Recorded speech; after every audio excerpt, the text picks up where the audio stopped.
Pernahkah Anda merasa bahwa semua keberhasilan yang Anda raih hanyalah serangkaian kebetulan belaka? Atau bahwa sebentar lagi semua orang akan menyadari bahwa Anda sebenarnya tidak tahu apa-apa dan tidak mampu berbuat banyak? Jika demikian, selamat datang di Klub Sindrom Imposter. Namun, bagaimana jika saya mengatakan kepada Anda bahwa 2000 tahun yang lalu, ada orang-orang yang mungkin hanya akan menertawakan kekhawatiran semacam ini? Hari ini, kita akan mencoba memahami sindrom imposter dari sudut pandang kaum Stoa dan menggali mengapa filosofi mereka bisa menjadi penawar paling ampuh untuk epidemi ketidakpastian diri di era modern ini. Bersiaplah, karena beberapa gagasan mereka mungkin akan mengubah total cara Anda memandang diri sendiri. Baiklah, mari kita selami dari awal. Sindrom imposter bukanlah sebuah penyakit, melainkan fenomena psikologis. Ini adalah perasaan batin yang kuat bahwa Anda tidak pantas atas kesuksesan yang telah Anda raih. Anda cenderung menganggap pencapaian Anda hanya sebagai kebetulan atau keberuntungan, bukan hasil dari kemampuan Anda, dan selalu merasa khawatir akan terbongkar.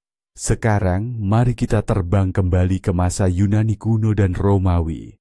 Di sana, stoikisme lahir dan berkembang, sebuah filosofi yang dipraktikkan oleh berbagai kalangan, mulai dari budak seperti Epictetus hingga seorang kaisar seperti Marcus Aurelius. Inti ajarannya sederhana, hidup selaras dengan akal sehat dan alam, dengan berfokus hanya pada hal-hal yang benar-benar bisa kita kendalikan.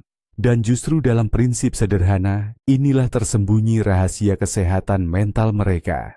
Dan inilah tamparan stoik pertama, dan mungkin yang paling ampuh, untuk si impostor dalam diri Anda. Ini adalah konsep pemisahan kendali. Bayangkan bahwa segala sesuatu di dunia ini dapat dibagi menjadi dua kotak imajiner.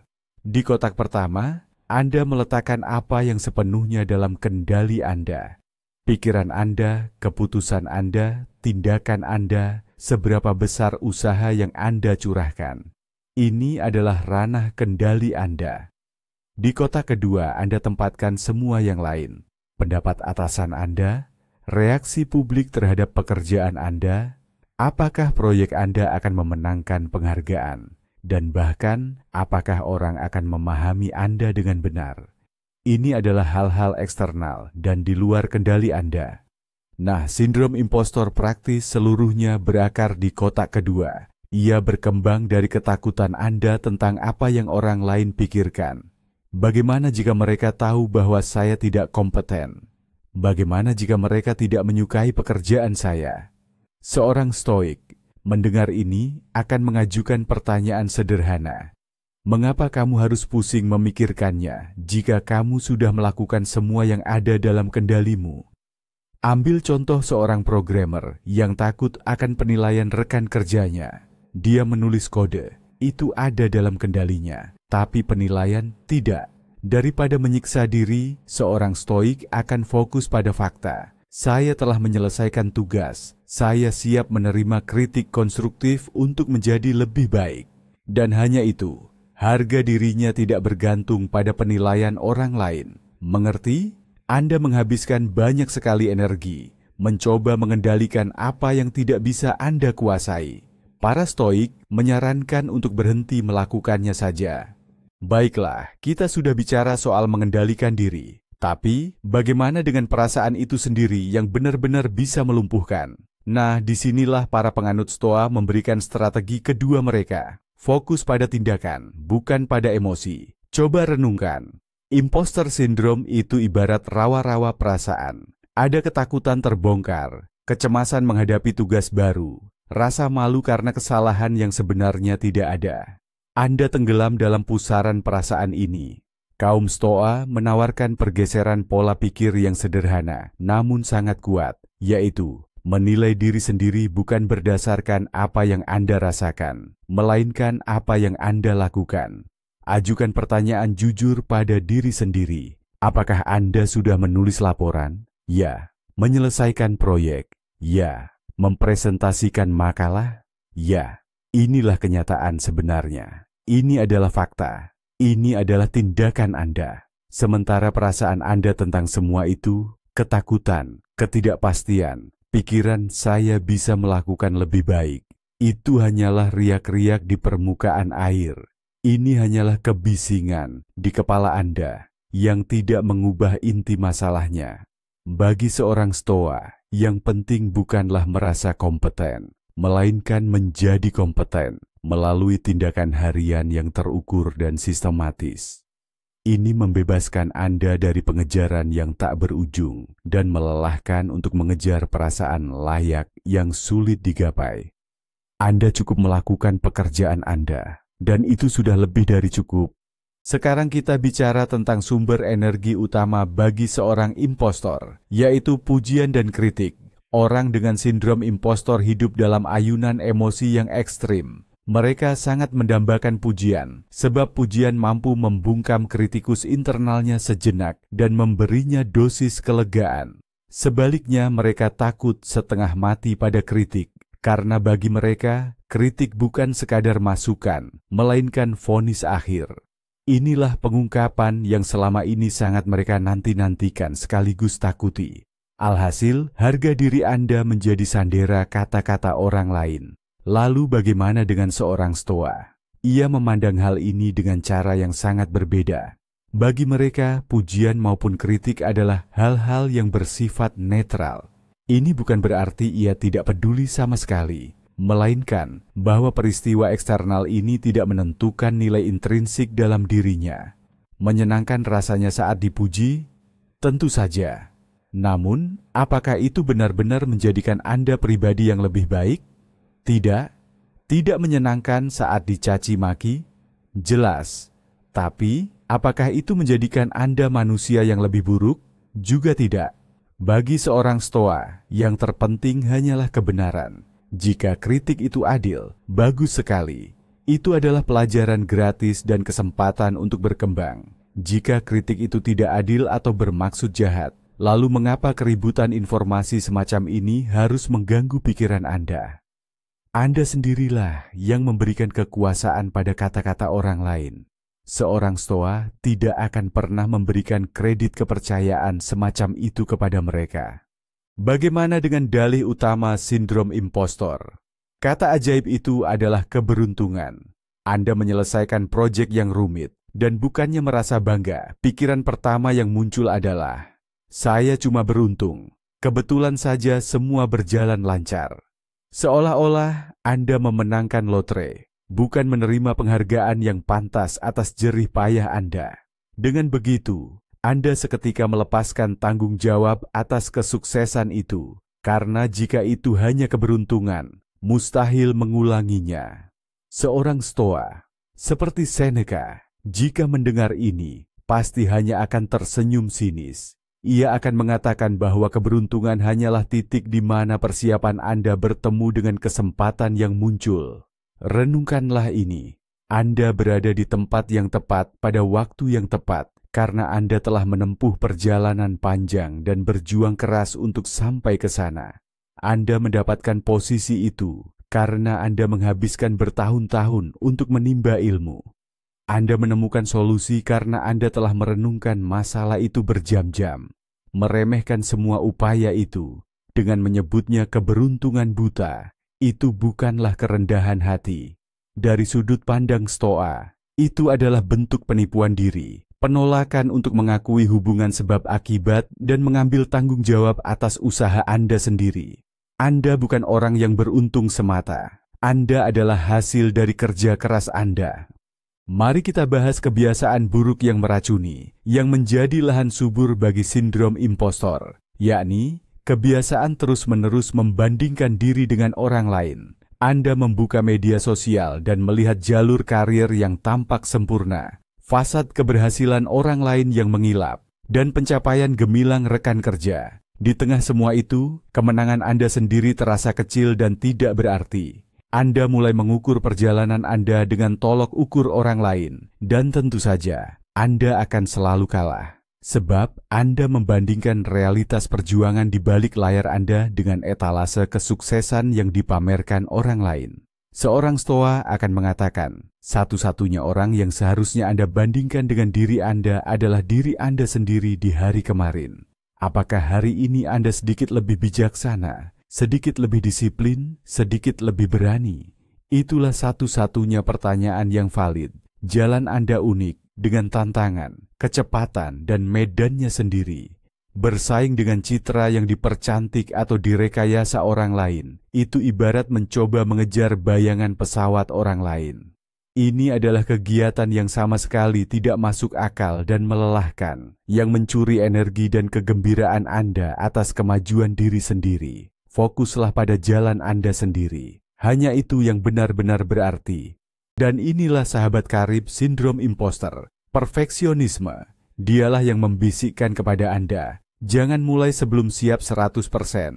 Ini belum cukup baik, harus diulang. Atau, jika tidak bisa sempurna, lebih baik jangan lakukan sama sekali. Di balik standar tinggi ini, tersimpan ketakutan yang mendasar. Takut dikritik, takut gagal, takut tidak mampu. Pada akhirnya, Anda akan terus menunda-nunda pekerjaan, atau malah berakhir dengan kelelahan karena terus berusaha mengejar kesempurnaan yang mustahil diraih. Kaum Stoa adalah penganut pragmatisme sejati. Mereka mengejar tujuan tertinggi, yaitu kebajikan. Namun mereka sangat memahami bahwa manusia pada dasarnya tidak sempurna. Oleh karena itu, semboyan mereka bukanlah lakukan dengan sempurna, melainkan lakukan yang terbaik yang Anda bisa, di sini dan sekarang, dengan sumber daya yang Anda miliki. Bagi kaum Stoa, menunggu momen atau hasil yang sempurna hanyalah bentuk pengecut yang bersembunyi di balik prinsip-prinsip mulia. Yang penting bukanlah kesempurnaan dalam pelaksanaan, melainkan tindakan itu sendiri. Satu langkah maju, meskipun tidak sempurna, selalu lebih baik daripada berdiam diri menunggu keajaiban. Kini, mari kita selami salah satu gagasan stoisisme yang paling indah dan kuat, konsep benteng batin. Bayangkan bahwa pikiran dan kesadaran Anda adalah sebuah benteng yang tak tertembus. Ini adalah tempat perlindungan pribadi Anda. Kemana opini asing apapun, kritik menyakitkan apapun, atau komentar pedas apapun tidak dapat masuk tanpa persetujuan pribadi Anda. Lalu, apa itu sindrom impostor dalam konteks ini? Sangat sederhana. Itu terjadi ketika Anda tidak hanya membiarkan gerbang benteng Anda terbuka, melainkan Anda membukanya lebar-lebar, menghamparkan karpet merah, dan secara pribadi mengundang musuh, yaitu pikiran saya tidak cukup baik untuk masuk dan berkuasa di dalamnya. Anda sendiri yang memberikan kekuasaan pada ide destruktif ini atas diri Anda. Seorang stoik di sisi lain adalah penjaga yang waspada di gerbang tersebut. Dia tidak begitu saja percaya pada setiap pikiran yang mencoba masuk. Dia menghentikannya dan melakukan interogasi, mengajukan 3 pertanyaan kunci. Pertama, apakah pikiran ini benar? Kedua, apakah pikiran ini bermanfaat bagiku? Dan ketiga, apakah pikiran ini berada dalam kendaliku? Jika jawaban untuk setidaknya salah satu pertanyaan ini adalah tidak, maka pikiran itu tidak diizinkan masuk. Ia tetap di luar. Anda tetap menjadi penguasa di benteng Anda sendiri. Bagaimana dengan monster terbesar yang paling kita takuti? Rasa takut akan kegagalan. Bagi seseorang dengan sindrom impostor, setiap kegagalan adalah bencana besar. Proyek yang gagal, promosi yang terlewatkan, atau kesalahan kecil yang dibuat, semua itu terasa seperti akhir segalanya. Itu adalah bukti tak terbantahkan bahwa mereka memang penipu, dan semua orang di sekitar mereka akhirnya menyadarinya. Setiap kegagalan semacam ini menghantam harga diri mereka yang rapuh, memperkuat keyakinan bahwa mereka tidak berharga. Namun, bagi seorang stoik, kegagalan dalam pengertian umum itu sebenarnya tidak ada. Sama sekali tidak ada. Menurut mereka, satu-satunya cara untuk benar-benar gagal adalah dengan tidak berbudi luhur. Artinya, mengkhianati prinsip-prinsip diri, menyerah pada kepengecutan, berbohong, atau berkhianat. Tapi, kehilangan proyek, uang, jabatan, atau bahkan reputasi Itu semua bukanlah kegagalan. Itu hanyalah kemunduran eksternal. Kejadian-kejadian yang memang terjadi, namun sama sekali tidak memengaruhi inti diri Anda, karakter Anda. Bagi seorang stoik, kegagalan sejati justru adalah tidak berani mencoba melakukan sesuatu karena rasa takut. Kelambanan yang didorong oleh kepengecutan, itulah satu-satunya kegagalan yang sesungguhnya. Selebihnya hanyalah bagian dari pengalaman hidup. Mari kita ubah cara pandang. Bagaimana Anda melihat kesulitan? Apakah sebagai hambatan, hukuman, atau bukti ketidakmampuan Anda? Filsuf Stoik Epictetus, yang dulunya seorang budak dan sangat mengenal kesulitan, mengajarkan murid-muridnya untuk memandang dunia ini sebagai gimnasium raksasa. Setiap masalah, setiap kesulitan, setiap tantangan, itu bukanlah musuh, melainkan teman berlatih yang sengaja dikirim takdir untuk melatih otot mental Anda. Pernahkah Anda merasa seperti penipu saat mendapatkan jabatan baru yang lebih bertanggung jawab? Bagus sekali. Itu adalah alat latihan pribadi Anda untuk mengembangkan kepercayaan diri dan menguasai keterampilan baru. Ragu apakah Anda bisa menyelesaikan proyek yang rumit? Bagus. Ini kesempatan untuk melatih keberanian, disiplin, dan ketekunan Anda. Setiap keraguan, setiap pikiran yang mencemaskan, itu bukan alasan untuk panik, melainkan ajakan untuk bertindak. Ini adalah kesempatan untuk menerapkan akal, logika, dan filosofi dalam praktik nyata. Anda bukan korban keadaan. Anda adalah seorang atlet jiwa di gimnasium bernama kehidupan. Sekarang, mari kita gunakan alat stoa yang paling ampuh untuk menempatkan masalah-masalah kita pada tempatnya. Ini adalah praktik memento mori, yang berarti ingatlah akan kematian. Kedengarannya suram, padahal ini adalah prinsip yang paling menguatkan dan memotivasi hidup. Para penganut stoa, terutama Marcus Aurelius, terus-menerus mengingatkan diri mereka tentang kefanaan hidup, bukan untuk jatuh ke dalam keputusasaan, melainkan untuk mendapatkan kejelasan dan menyingkirkan segala sesuatu yang tidak penting. Coba berhenti sejenak dan bayangkan, di tengah keabadian yang tak terbatas dan akhir yang tak terhindarkan, ketakutan Anda hari ini akan terlihat tidak cukup cerdas, dalam rapat, atau kegelisahan karena komentar kritis di media sosial. Seberapa pentingkah semua itu sebenarnya? Latihan ini berfungsi sebagai filter yang ampuh. Ia seketika menyaring kekhawatiran-kekhawatiran kecil dan hanya menyisakan apa yang benar-benar penting. Bagaimana Anda menjalani hari ini? Apakah Anda setia pada prinsip-prinsip Anda? Dan apakah Anda menjadi pribadi yang lebih baik? Apakah pantas menghabiskan jam-jam berharga dan terbatas dari satu-satunya hidup Anda untuk mengkhawatirkan apa yang dipikirkan orang asing tentang Anda? Bagi seorang penganut stoa, jawabannya jelas. Mari kita selami lebih dalam dan lihat di mana letak fondasi harga diri Anda. Seseorang dengan sindrom impostor terus-menerus mencari validasi eksternal untuk nilai dirinya. Ia membutuhkan diploma yang terpajang di dinding, jabatan bergengsi di kartu nama, pujian dari atasan, atau like pada postingan media sosialnya. Setiap atribut eksternal tersebut bagaikan tongkat penyangga sementara yang membantunya merasa sedikit lebih stabil. Namun, begitu tongkat penyangga itu dilepaskan, ia kembali jatuh ke jurang ketidakpastian. Harga dirinya sepenuhnya bergantung pada dunia luar. Sementara itu, seorang stoa membangun harga dirinya di atas fondasi yang sama sekali berbeda. Ia menemukan nilai dalam dirinya sendiri. Penghargaan dirinya tidak didasarkan pada apa yang ia miliki, melainkan pada siapa dirinya, pada karakternya, keputusannya, dan kebajikannya. Ia tidak bertanya pada dirinya, apa yang sudah aku capai, melainkan, apakah aku bertindak adil hari ini? Apakah aku menunjukkan keberanian? Apakah aku jujur? Ini seperti memiliki sumber energi internal yang tak pernah habis. Alih-alih terus-menerus mencari colokan di dunia luar. Harga diri semacam ini tidak bergantung pada tren, opini, atau keadaan. Itu murni milik Anda. Mari kita coba melihat pekerjaan dan hidup Anda dari sudut pandang yang berbeda melalui metafora teater ala Stoa.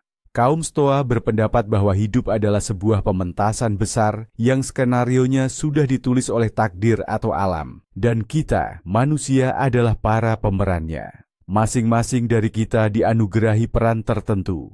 Hari ini Anda mungkin berperan sebagai seorang pakar, besok sebagai orang tua, lusa sebagai seorang sahabat.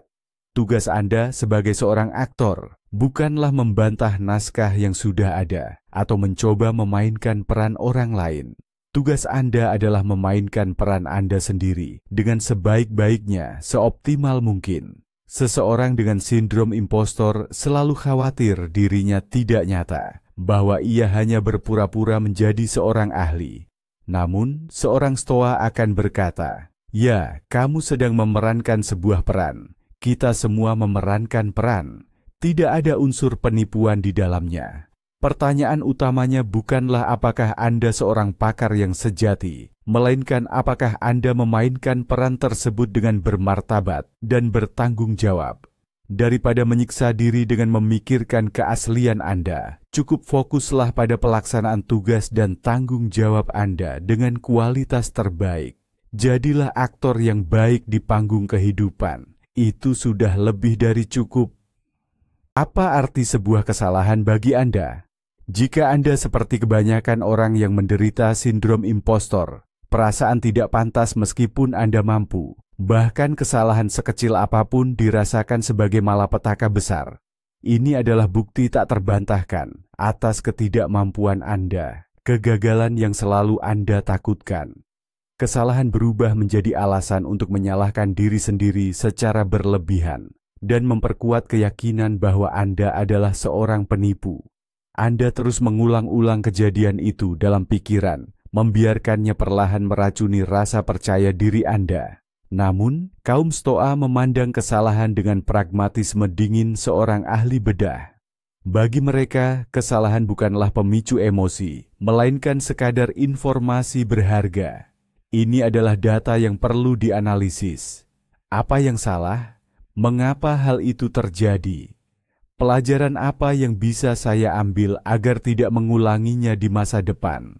Kesalahan bukanlah sebuah vonis, melainkan rambu jalan yang menunjukkan di mana Anda perlu menyesuaikan jalur. Itu tidak mengatakan apapun tentang identitas atau nilai diri Anda. Itu hanya memberitahukan bahwa pendekatan Anda dalam kasus spesifik ini kurang optimal. Dan hanya itu, ini hanyalah umpan balik dari kenyataan, yang konyol jika diabaikan, dan jauh lebih konyol lagi jika sampai Anda masukkan ke hati. Mari kita coba latihan mental sederhana yang biasa dipraktikkan para stoik. Latihan ini berpusat pada pergeseran fokus melalui rasa syukur. Sindrom imposter membuat Anda terus-menerus terfokus pada apa yang Anda rasa kurang. Kurangnya pengetahuan, pengalaman, kepercayaan diri, atau bakat.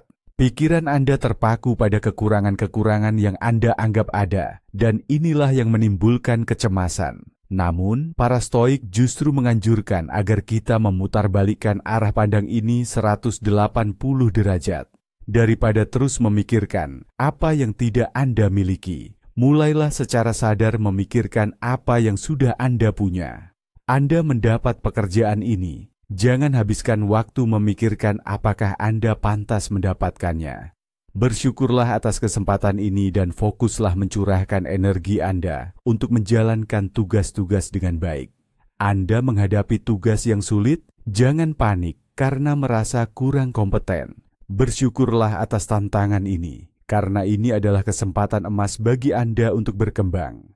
Rasa syukur bukanlah sekadar berpikir positif. Ini adalah alat yang ampuh untuk menarik Anda keluar dari rawa-rawa pikiran cemas tentang masa depan dan mengembalikan Anda ke realitas saat ini. Menggeser fokus dari kekurangan-kekurangan yang Anda bayangkan menjadi peluang nyata. Sekarang, mari kita renungkan pertanyaan mendasar ini. Apa sebenarnya arti kata sukses bagi Anda? Bagi seseorang yang mengalami sindrom penipu, impostor syndrome, kesuksesan hampir selalu dipandang sebagai sesuatu yang eksternal. Bentuknya bisa berupa jabatan tinggi, gaji besar, pengakuan dari rekan kerja, berbagai penghargaan, like di media sosial, atau tepuk tangan meriah. Masalahnya, seperti yang sudah kita ketahui, Semua hal ini berada di luar kendali penuh Anda, dan mengejar kesuksesan semacam itu hanya akan berubah menjadi sumber stres tanpa henti. Berbeda dengan itu, para filsuf Stoa menawarkan definisi kesuksesan yang sama sekali berbeda, bahkan revolusioner. Bagi mereka, kesuksesan adalah keadaan internal semata. Orang yang sukses adalah mereka yang hidup selaras dengan akal sehat dan prinsip-prinsip mereka. Mereka yang bertindak benar, bahkan ketika tidak ada satupun orang yang melihat. Yang mampu menjaga ketenangan dan kejernihan pikiran di tengah segala rintangan.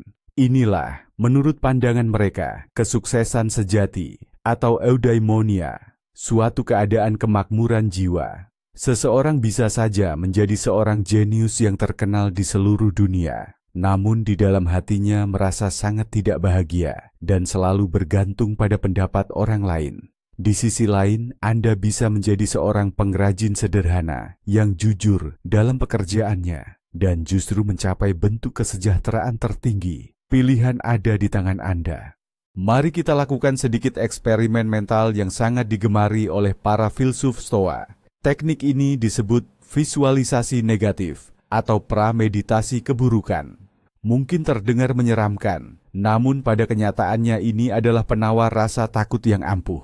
Saat ini, Anda mungkin sedang dihantui rasa takut akan terbongkarnya jati diri Anda yang sebenarnya. Ketakutan terbesar Anda adalah jika semua orang mengetahui bahwa Anda adalah seorang penipu. Baiklah, mari kita jangan menghindarinya. Mari kita tatap langsung matanya. Bayangkan secara detail bahwa mimpi terburuk Anda telah menjadi kenyataan. Anda terbongkar. Apa hal terburuk yang akan terjadi? Apakah Anda akan dipecat? Apakah proyek Anda akan dikritik habis-habisan? Apakah rekan kerja akan menertawakan Anda di belakang? Mainkan skenario ini dalam benak Anda sampai akhir. Dan sekarang, ajukan pertanyaan utama ini pada diri Anda. Bisakah saya mengatasinya? Bisakah saya melewati ini? Dan dalam 99% kasus, jawaban jujur yang akan Anda temukan adalah ya. Ya, memang akan terasa tidak nyaman. Ya, ini akan sulit. Namun, itu tidak akan membunuh Anda. Anda akan menemukan pekerjaan baru. Anda akan memulai proyek baru. Anda akan bisa melewati ejekan. Dengan menyadari bahwa Anda mampu melewati bahkan skenario terburuk sekalipun yang bisa Anda bayangkan, Anda akan mencabut kekuatan melumpuhkan dari rasa takut. Rasa takut itu dari monster raksasa akan berubah menjadi masalah yang hanya tidak nyaman, namun bisa diatasi. Coba renungkan, untuk apa Anda mencurahkan tenaga dan pikiran Anda? Apakah untuk terlihat lebih pintar, atau untuk benar-benar menjadi lebih pintar? Seseorang dengan impostor syndrome seringkali menghabiskan energi luar biasa hanya untuk mempertahankan citra luar. Ia takut bertanya, khawatir terlihat bodoh. Ia menghindari tugas-tugas sulit agar tidak melakukan kesalahan. Ia berusaha keras untuk terlihat kompeten, alih-alih benar-benar menjadi kompeten. Seluruh energinya terkuras untuk membangun CV, menjaga citra, dan membentuk penampilan luar semata. Para Stoa di sisi lain mengajak kita untuk berfokus pada hal yang sangat berbeda. Kembangkanlah dalam diri Anda bukan CV atau pencitraan, melainkan kebajikan sejati. Mereka mengidentifikasi 4 kebajikan utama. Kebijaksanaan, yaitu kemampuan mengambil keputusan yang tepat. Keberanian, yaitu kemampuan bertindak benar meskipun diliputi rasa takut. Keadilan, yaitu kejujuran terhadap diri sendiri dan orang lain, serta pengendalian diri.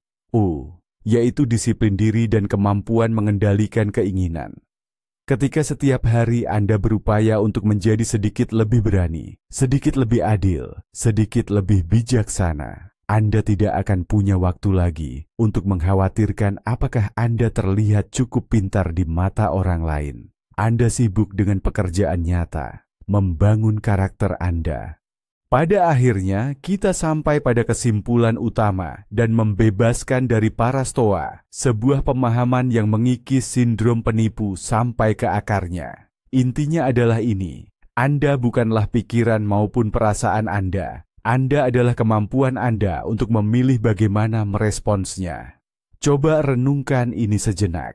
Pikiran yang terngiang di benak Anda seperti, saya ini penipu, saya membohongi semua orang, hanyalah sebuah pikiran belaka. Itu hanyalah rangkaian kata-kata, sebuah impuls listrik di otak Anda. Pikiran itu bukan kebenaran objektif atau fakta, sampai Anda sendiri memilih untuk mempercayainya dan menjadikannya bagian dari identitas Anda. Bayangkan pikiran Anda adalah awan-awan yang berarak di langit kesadaran Anda. Beberapa di antaranya cerah dan menyenangkan, sementara yang lain gelap dan penuh badai, seperti pikiran tentang menjadi penipu. Anda bukanlah awan-awan itu. Anda adalah langitnya. Anda adalah ruang tempat awan-awan itu muncul dan menghilang. Seorang Stoa tidak perlu melawan awan-awan gelap itu, apalagi berusaha mengusirnya. Ia cukup mengamati mereka, mengakui keberadaannya, dan membiarkan mereka berlalu begitu saja, tanpa melekat padanya. Anda bisa menyadari pikiran saya ini penipu, lalu berkata padanya, "Oh, kamu lagi." Dan dengan tenang kembali melanjutkan pekerjaan Anda. Pilihan untuk mempercayai atau menolaknya selalu ada di tangan Anda. Nah, disinilah letak kuncinya, sebuah pencerahan yang sesungguhnya. Sindrom impostor meyakinkan kita bahwa masalahnya ada pada diri kita, kurangnya pengetahuan, bakat, atau rasa percaya diri. Namun para filsuf Stoa akan mengatakan, masalahnya bukan pada Anda, melainkan pada sistem nilai Anda. Anda hanya salah menaruh harapan. Anda mencari dukungan di dunia luar, pada pendapat orang lain, status, atau pujian. Padahal itu sama saja dengan membangun rumah di atas pasir saat badai. Sangat tidak stabil dan berada di luar kendali Anda. Sementara itu, Stoicisme menawarkan untuk memindahkan fondasi itu ke dalam diri Anda. Ke dalam kemampuan Anda untuk berpikir rasional, bertindak dengan kebajikan, dan menerima realitas apa adanya. Nah, disinilah perbedaannya. Anda tidak perlu melawan rasa tidak percaya diri, melainkan ide keliru yang mengatakan bahwa pendapat orang lain menentukan nilai Anda. Begitu Anda memahami ini, sindrom impostor akan kehilangan semua kekuatannya. Ia tidak akan menemukan pijakan sedikit pun di dalam pikiran Anda. Jadi, pelajaran utama dari para filsuf Stoa kuno itu sederhana. Berhentilah mencoba merasa layak, dan mulailah bertindak dengan layak. Fokuslah pada tindakan Anda, pada karakter Anda, dan pada satu-satunya hal yang benar-benar bisa Anda kendalikan, yaitu pikiran Anda sendiri. Terima kasih sudah menonton video ini sampai akhir. Jika ide-ide kuno ini menginspirasi Anda untuk merenungkan masalah modern, jangan ragu untuk memberikan like dan subscribe channel ini agar tidak ketinggalan video-video baru kami. Sekarang ada pertanyaan untuk Anda. Prinsip Stoa mana yang menurut Anda merupakan senjata paling ampuh untuk melawan sindrom impostor? Bagikan pendapat Anda di kolom komentar di bawah ini.